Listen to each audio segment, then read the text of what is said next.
हमारी दादी पुनवानी थी ना, इसके जब पति का शरीर शांत हो गया, 25 साल की उम्र में विडो हो गई, और गीता भगवान को मिली 75 साल में। तो ऐसे रो रही थी जैसे आज पति गया। इतना मोह था एक दूसरे के साथ, ऐसे जारों जार उसका आंसू बह रहा था बाकायदे। अरे 50 साल में तेरे से पति नहीं भूला, और 50 साल ग्रंथ साहब पढ़ा, पूरा ग्रंथ साहब उसको रटा हुआ था। रोज सुबह शाम ग्रंथ साहब पढ़ती थी, उठाना, सुलाना, आरती करना, पूजा करना, भोग चढ़ाना। हम लोग सब जाते थे मत्था टेकने के लिए, गुरुद्वारा समझ के उसके घर में। इतनी श्रद्धा होती थी, उनमें भी बहुत श्रद्धा थी कि दादी बहुत पहुंची हुई है, इतना पढ़ती है सारा दिन ग्रंथ। जब गुरु के सामने हमने देखा तो गीता भगवान को बोली, तुमने तो मेरे को दर्पण दिखा दी। अब मेरे को समझ में आ रहा है कि ये सब तो मैं झूठ मूठ पढ़ती थी, मेरा अंदर से मोह तो हटा ही नहीं। ममता तूने गई मेरे मन से, मैं तो इनके साथ इतनी ममता रख के बैठी हूं, मैं समझती हूं ये सब मेरे हैं। कहां निकला मेरा मोह?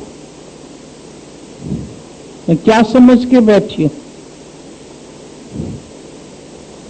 उसको एकदम से समझ में आए, पिछला भी नहीं भूला अभी तक।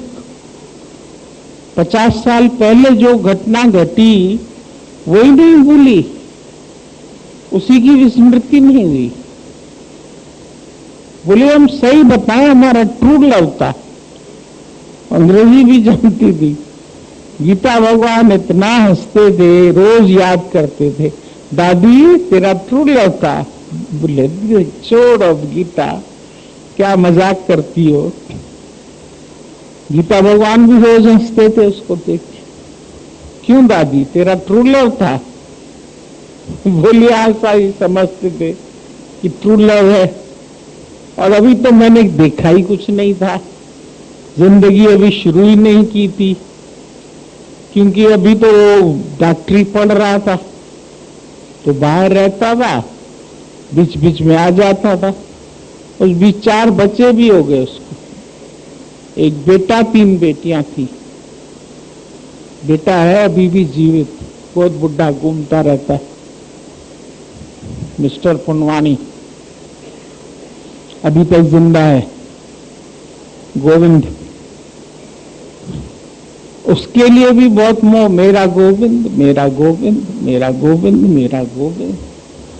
गीता भगवान बोलते थे कितनी ममता होती है। फिर भी बोलती थी मेरे पोते पोतियों को ज्ञान सुनाओ, मेरे घर वालों को ज्ञान सुनाओ। अरे माई, निकाल सबको अंदर से, क्या पोते पोतियों को ज्ञान सुनाए? वो नहीं सुनेंगे।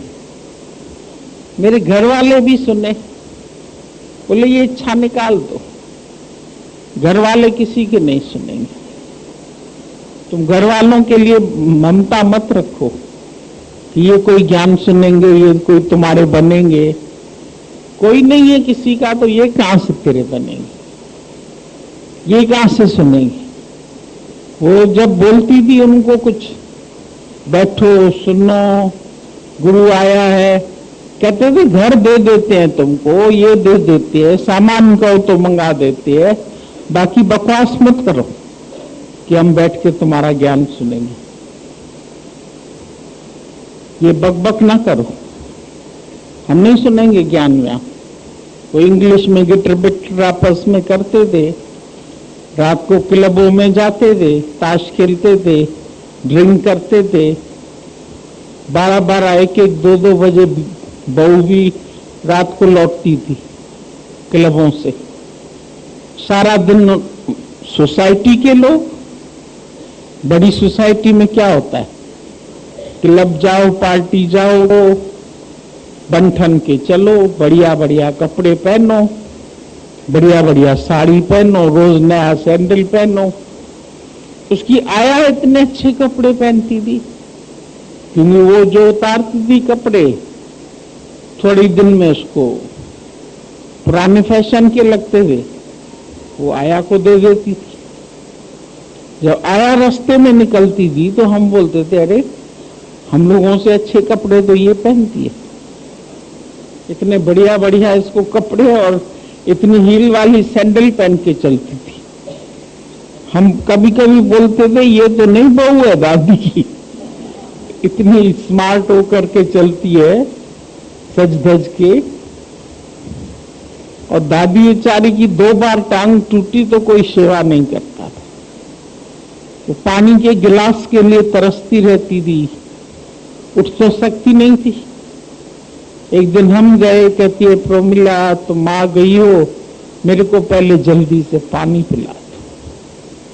देखो कब से चिल्ला रही हूं, कोई नहीं उठता, एक भी आया नहीं सुनती है, एक भी नौकरानी नहीं सुनती है, नौकर नहीं सुनते।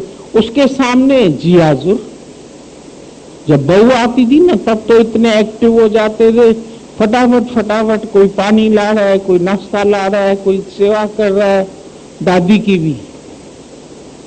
और पीछे से वो आपस में बैठ के गपशप करते थे, चाय नाश्ता करते थे, खूब उड़ाते थे, खूब खाते पीते थे किचन में।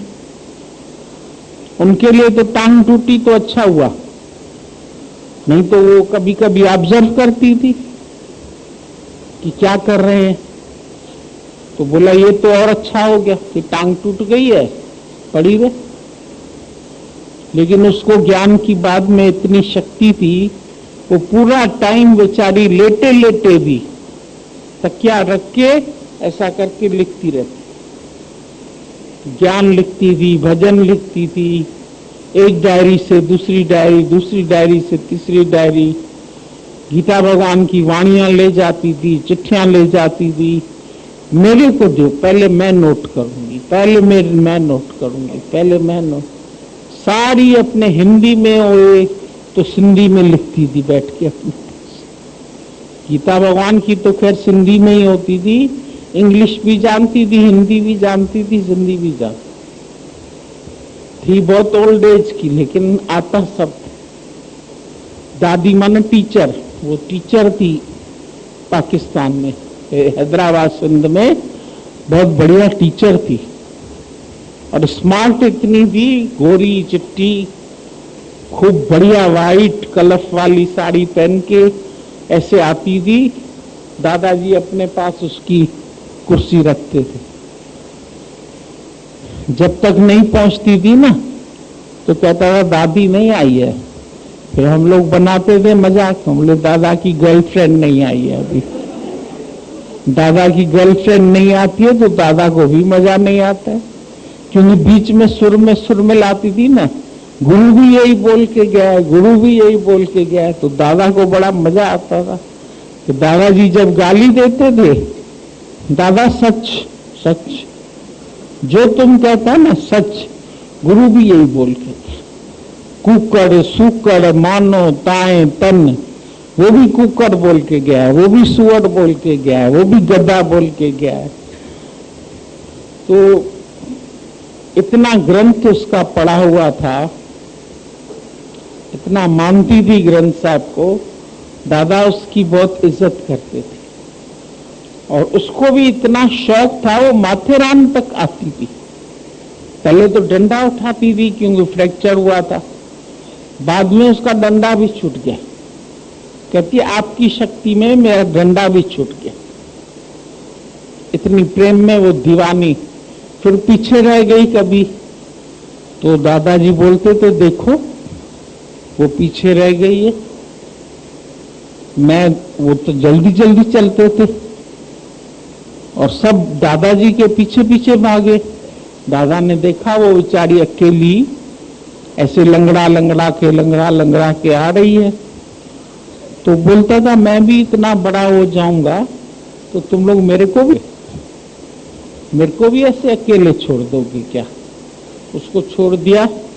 फिर हम लोग को शर्म आती थी। दादा का इशारा समझ में किसी को भी ऐसे अकेले नहीं छोड़ना चाहिए। पता नहीं कब किसके ऊपर कौन सा वक्त आ जाता है, तो एक दूसरे की ऐसे सत्संगी है तो क्या हुआ, हेल्प करना सीखो। ऐसे नहीं कि परवाह ही नहीं करो, हम इसकी क्यों परवाह करें, हम इसकी क्यों परवाह करें। तो सबकी परवाह करके चलो, सबको प्यार करके चलो, सब